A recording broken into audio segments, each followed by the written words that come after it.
केवल अपने द्वारा उनका उपयोग हम कितना करते हैं, ये जनमानस के विचार की बात है।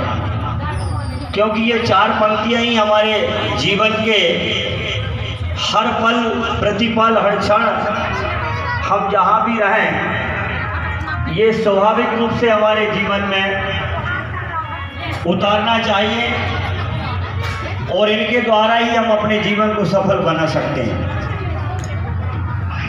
जहाँ तक श्रीमद् भागवत का इस महाग्रंथ का जो श्रवण करने का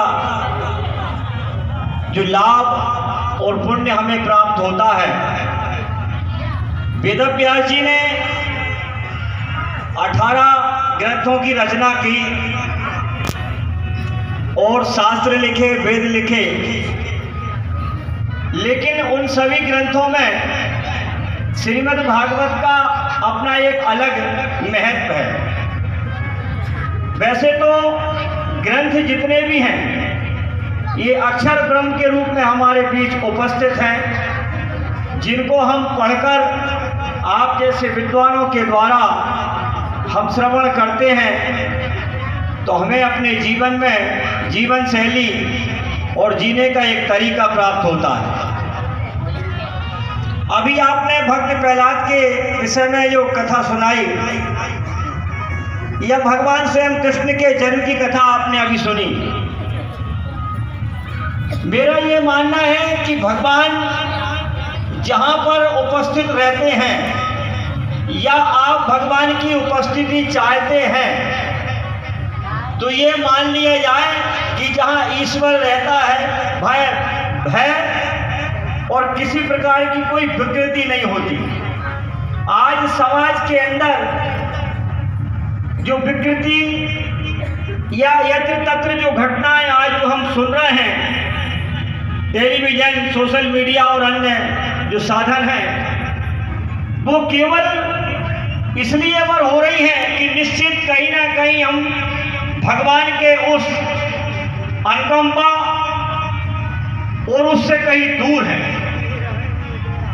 यदि आप सुबह से शाम तक इन 24 घंटों में सब कुछ करें आप, क्योंकि संसार में आप आए हैं, तो आपके दैनिक जीवन में संसार में रहने के लिए सब कुछ करना होगा। लेकिन सब कुछ करने के साथ साथ इस मानव देह में आने का महत्व भी आपको समझना होगा, क्योंकि जी तो हर प्राणी रहा है।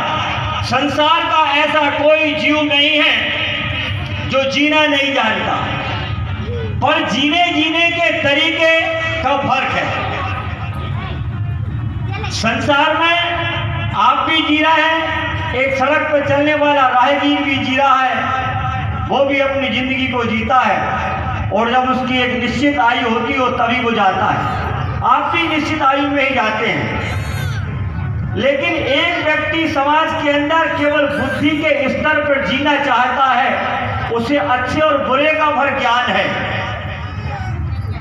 बाकी यदि और सुंदर व्यवस्थित जीवन को जीना चाहते हैं आप और हम, तो थोड़ा सा प्रयास और करना पड़ेगा कि बुद्धि के स्तर से थोड़े आप जब ऊपर का चिंतन करेंगे, सोचेंगे, तो आपके साथ विवेक जागृत होगा। और जब विवेक जागृत होगा तो केवल बुरा शब्द निकल जाएगा आपके अंदर, केवल अच्छा ही देखने का। ये आंखें आपका जहां भी देखेंगी केवल आप अच्छा देखेंगे, अच्छा अवलोकन करेंगे। तो बुद्धि और विवेक में इतना ही फर्क है कि विवेकवान होने में समाज के अंदर आप अपने आप को स्थापित कर लेते हैं और बुद्धि के स्तर पर आप अपने जीवन को चला सकें, इतना ही ज्ञान प्राप्त होता है। श्रीमद् भागवत या अन्य कथाएं ये आपको ये ज्ञान कराती हैं। भगवान के चरित्र तो हर तरह से लिखे हैं, बताए गए हैं, विद्वानों के द्वारा सुनाए जाते हैं। हम उन चरित्रों को अपने जीवन में कितना उतार पाए इस विषय का चिंतन हमें करना होगा। कथाएं बहुत हो रही हैं, आप बड़े बड़े पंडालों में देख रहे हैं लाखों की भीड़ है, लेकिन भगवान के द्वारा जो बताया गया या भगवान ने जो कहा है उसको हम कितना उतार रहे हैं, महत्वपूर्ण बात यह है। क्योंकि सब कुछ लिखा है, विद्वान आपके बीच आते हैं, बड़े बड़े साधु महात्मा संत, और मेरे ख्याल से ये तो नामदा तट है अपना, यहाँ तो ऐसा कोई प्राणी नहीं है जिसके अंदर धर्म ना हो, लेकिन धर्म आपके अंदर स्थापित हो और एक धर्म केवल हमें दिखाने के लिए हो, ये बड़ा अंतर है। हम चाहते हैं कि ऐसी कथाओं से भीड़ अधिक ना हो, भलाई बहुत कम मात्रा में उपस्थित लोग उस कथा में जाते हों, लेकिन उस कथा के बाद जब वो घर पहुंचे तो जो सुना है कथा में, उस कथा का अंश मात्र भी यदि वो लेके अपने घर में, अपने परिवार में यदि वो बात को रखें और यदि वो पालन हो जाए तो ये मानना नहीं, ये भारतीय सनातन संस्कृति का ये सबसे बड़ा हमें प्रसाद प्राप्त हुआ।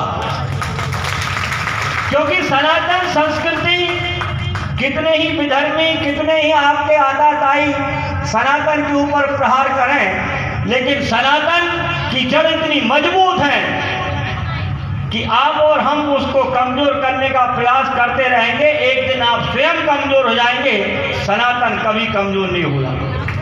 क्योंकि सनातन आदि अनादि है, बाकी सब संप्रदाय और मन मत समय समय पर जब जब जैसी बाढ़, जब जब ऐसी बात किसी ने रखी और हम उसके पीछे चल दिए और हमने अपने आप को स्थापित कर लिया और हमने अपनी बात रख के आप अपना स्वयं का मत चलाने लगे। सनातन वह नहीं है, सनातन तो आदि अनादि, जिसके अंदर से ही ये सब निकले हैं।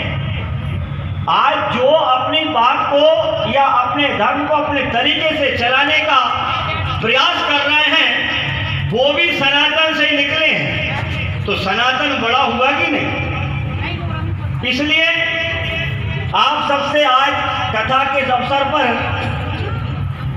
मेरा एक ही निवेदन है कि अपने घरों में संस्कार लाएं, आप अपने बच्चों में संस्कार दें, आप भौतिकता की शिक्षा, सुविधाएं, साधन सब उपलब्ध कराएं, लेकिन भारतीय सनातन संस्कृति को बनाए रखना है।